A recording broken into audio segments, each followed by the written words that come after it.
Hello, welcome back yet again to Doing Bart Things, and I'm going to try to make a quick video here. I found another article just popped up. Literally, this popped up notifications on my phone, and I was like, wait, hold on a second. It looks like we actually have some Nvidia benchmark numbers, and looks like Nvidia is actually confirming that 8 gigs might not be quite enough to run everything at 1080p max settings, which is kind of something that I've been talking about. It's been sort of going around the web anyway. A lot of other folks have been talking about it. I don't want to take credit for breaking any new ground there at all, for sure. Respect where it is due.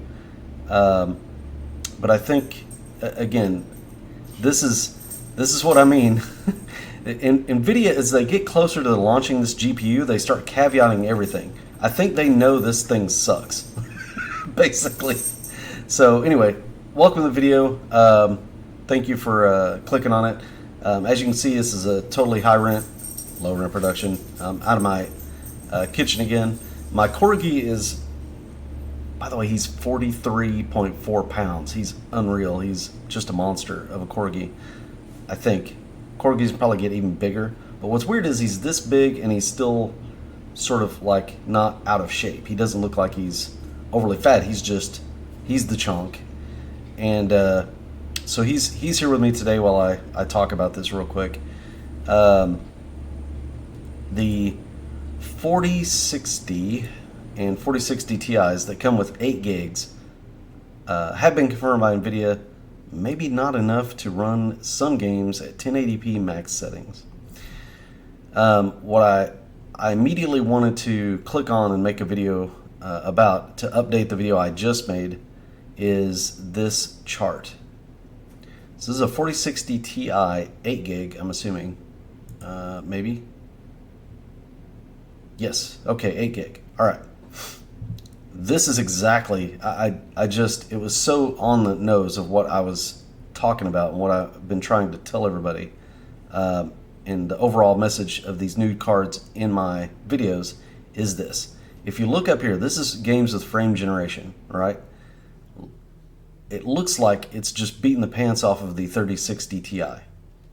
That's because the 3060 Ti and the 2060 Super cannot have DLSS 3. Nvidia has specifically locked that down to where you only get DLSS 2 on those cards. You don't get DLSS 3. So the new DLSS 3 with frame generation, right, is what you get with these cards, with the new 4000 series. And you can see a giant uplift in performance.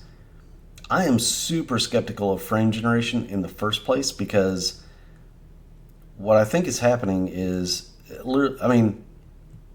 it's making up frames. It's making up frames outside the game engine through some, in my opinion, kind of hokey wizardry here of like, well, we're going to take these two frames and like meld them together and call it an extra frame, is what I think is happening there. I need to do some more research and find out what it's actually doing. But the whole concept of frame generation, I don't know. I think it's kind of weird. I have heard on occasion there are some folks that don't like it turned on because it tends to have kind of a blurring effect on some games to some people's eyeballs. Some games just straight up don't support it. A lot of the newer titles do, though. AMD has not made its foray into frame generation yet because it has yet to release FSR3. I think when we get FSR3, we can kind of compare two different systems together on how they do that, maybe read more about it. That might be good. But DLSS 3, it is only for the 4000 series Nvidia GPUs. I think that they do that, they absolutely do that 100% on purpose to give you these kind of graphs. And then down below, they turn the frame generation off. And immediately you can see, like, say, Watch Dogs here, right? I mean, what is this? This is about maybe 80 frames per second. This would be like 75 frames per second. So you can see there, like, small difference in performance. Metro Exodus, a little bit bigger. Was this like maybe 20 frames per second?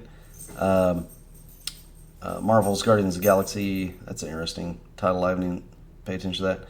There's like again maybe 10 frames per second. Far Cry 6 like nothing. Like this is, you know, not much at all. Resident Evil Remake, Last of Us. Like look at just how it closes the gap. So even though the 4060 Ti and 3060 Ti are different architectures, like the 4060 Ti in theory should have the more complex, more sophisticated cores, which perform better on a per watt basis. The 3060 is nearly keeping up, and that's because this thing has been so hamstringed by low bandwidth, by various other things. As far as it just looks like the 4060 Ti honestly looks like an upgraded 50 series part in a way. Like, you know, they had I think they released a 3050, didn't they? If I'm not mistaken, maybe I am. But it doesn't look like on paper, if you just look at the raw CUDA cores and bandwidth, which is your memory bus, you know, it doesn't look right to call this a 60 series GPU. You almost want to say, well, that's a 50 series GPU, but like it's not. It's they're selling it as the 4060 and they're pricing it accordingly. And it's not. This is not a generational improvement. This is like I would expect to maybe get some gains like this if I overclocked heavily. Honestly, like if I took a 3060 Ti and then like it was a good chip and I had some good cooling on it and I really messed with voltages and overclocked and tweaked. Like I feel like I could even close the gap on this even more to this stock 4060 Ti. This is almost like nothing in terms of, this is not a generational improvement is what I'm making the argument of. Is it a little bit faster? Sure. But I bet if we average this out, what would it be, like 10%? It's just over the margin of error, which I consider usually to be in that 3 to 5% range, would be considered kind of like your margin of error. That's what I mean by margin of error. That's where basically not all silicone is the same, right? Like, think of it as every single engine that is produced for a vehicle, it could be the exact same engine, exact same one, right? But for some reason, due to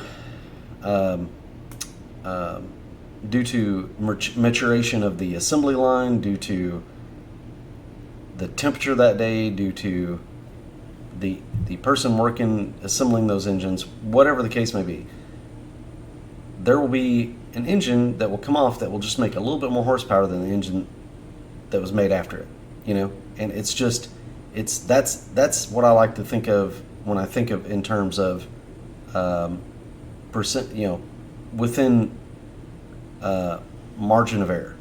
It's that margin of, well, a bad silicone, or not a bad, but just one that maybe didn't come out as well as another one, didn't bake in the oven as well, for whatever reason there's an actual dollop of butter there that didn't, whatever.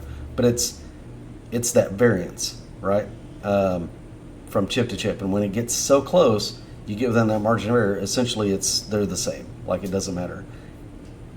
And I mean, we know, okay, these are Nvidia marketing materials.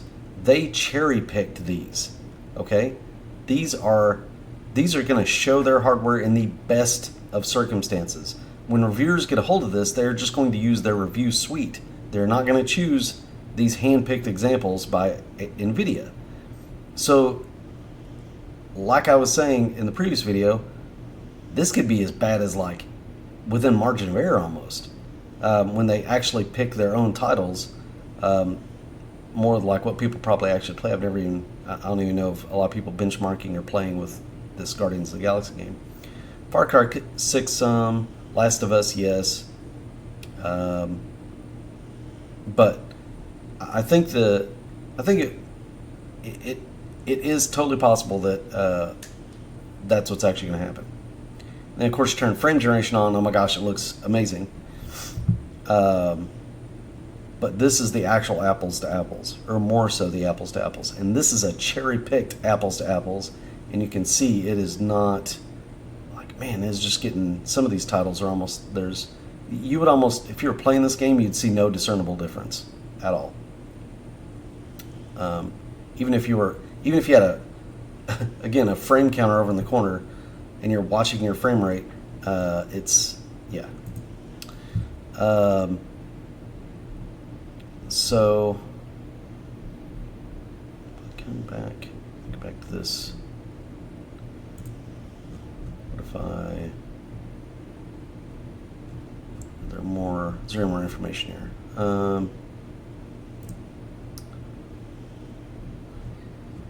Okay, so scroll down a little bit. Oh, okay, cool. So this is the 4060 Ti. Here's the 4060. Okay. So 4060, same kind of thing. Like, I'm not even that worried about the DLSS 3 because we know what the story is with that, right? But without it, again, we see this super duper closing of the gap. In some games, it's almost not really that big a deal. Eyeballing this, these handpicked titles favor the 4060 a little bit more over the 3060 than the 3060 Ti from the 4060 Ti. I feel like there's some more, just eyeballing it, there's some more close there. You'd want to get an average. But of course they don't. In another marketing move, they leave the bars and they don't actually put the numbers out here of the actual frame rate next to the bars, right? They just put like a speed indicator. You know, they're doing everything they can to make this look optimal, right? They even probably chose CPU and all this very specifically for this reason as well. Okay, so, but anyway, so yeah, it's going to be interesting what happens here. Really is. I think, I think Nvidia, this may be a really bad launch for Nvidia anyway, because again, I think when it's not a hand-picked group of titles and people start reviewing their, list of titles, especially, I'm really interested to see what Gamers Nexus says, because they will go and try to, emphasize any weakness that this card has to demonstrate, any use scenario where it's like, okay, this card could be really bad. I think they'll really get to the bottom of this. Anyway, so that was it. I wanted to show you guys that actually there are leaked benches out there that we can see that are from Nvidia. This is handpicked by the company that's going to sell you this video card, that show exactly what I was talking about, exactly what people are talking about around the web. I wasn't the original one to think of this or know this. It was, it's been circulating around YouTube and stuff for a while now. But with frame generation on, oh man, it looks like it performs super great, right? Like it's double the performance, and there'll probably be some marketing material somewhere that says delivers 2 times performance. It'll say up to 2 times performance with DLSS enabled. But when you take DLSS off and it's apples to apples, that's not what happens. So anyway, that's it. Real quick video. Guys, you have a great day. Like and subscribe if you would. Otherwise, just enjoy your week. Try not to hate on me too bad. Talk to you later.